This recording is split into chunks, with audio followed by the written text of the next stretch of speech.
Assalamualaikum warahmatullahi wabarakatuh.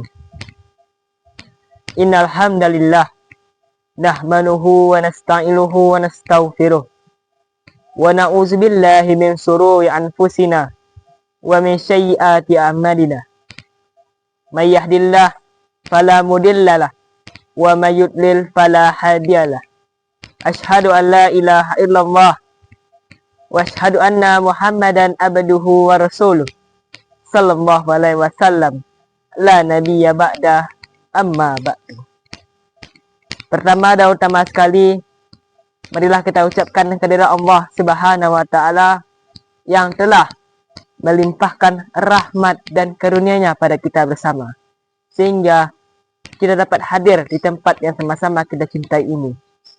Selawat dengan salam, tak lupanya kita kirimkan doa kepada Nabi kita, Nabi Muhammad sallallahu alaihi wasallam, yang telah meninggalkan dua pedoman hidup, yakninya Al-Quran dan hadis. Tanpa berpanjang kata-kata mukadimah, saya beri judul kutub saya dengan niat yang benar sebagai fondasi puasa yang berkah. Niat adalah ruh dari semua ibadah.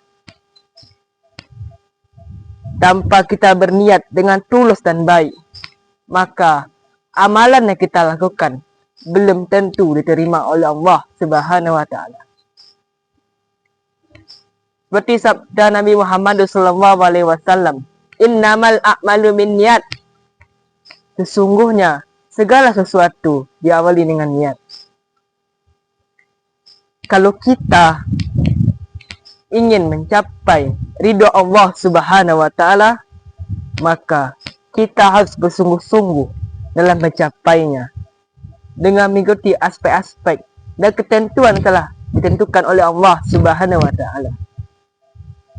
Hadirin yang saya banggakan, selanjutnya ada beberapa definisi dan syarat niat yang benar.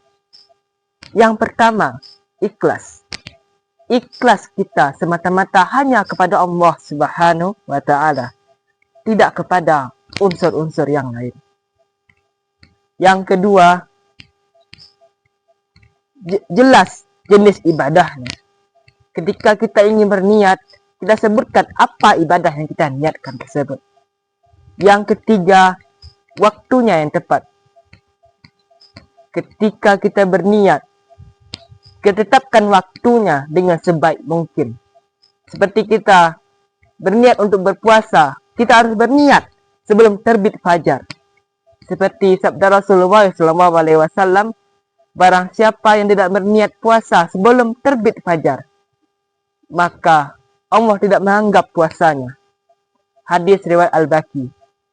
Hadis ini menegaskan bahwasannya kita harus berniat sebelum terbit fajar. Kalau tidak, puasa kita tidak dianggap oleh Allah Subhanahu wa taala.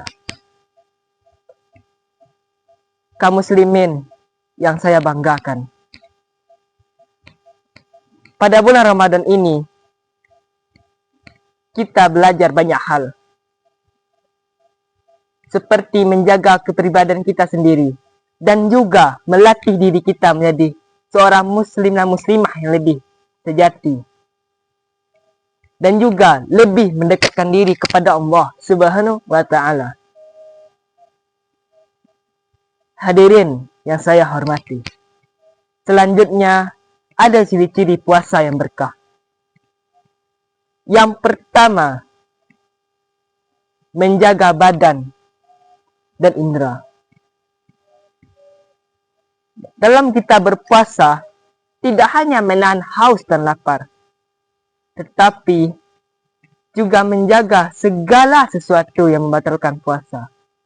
Seperti mulut, menjaga dari perkataan yang tidak bermanfaat. Telinga, menjaga dari hal-hal yang tidak pantas untuk didengar.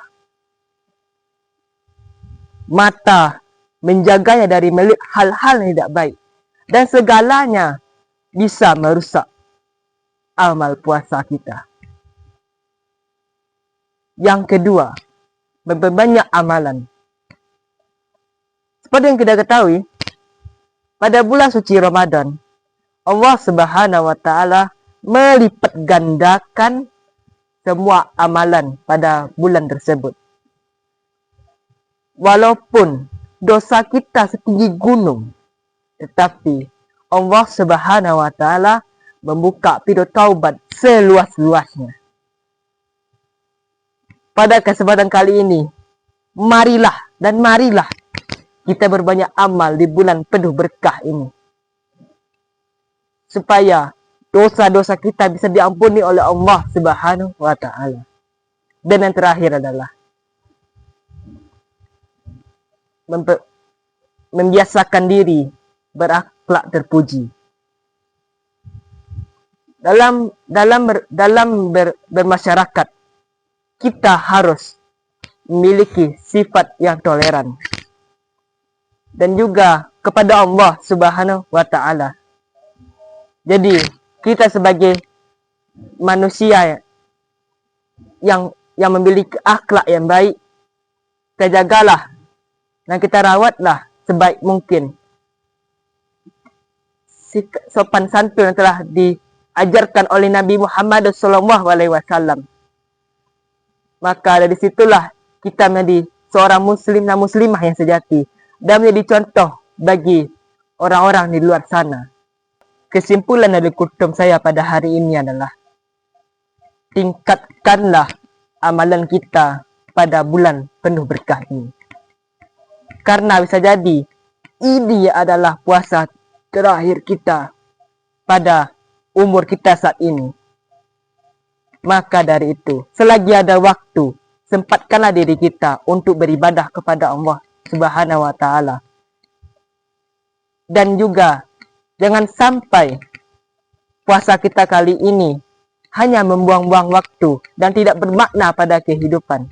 Jangan sampai puasa kita tidak diterima oleh Allah Subhanahu wa taala. Fastabiqul khairat. Subhanaka Allahumma rabbana bihamdika asyhadu an la ilaha illa anta astaghfiruka wa atubu ilaik. Wabillahi taufiq wal hidayah. Wassalamualaikum warahmatullahi wabarakatuh.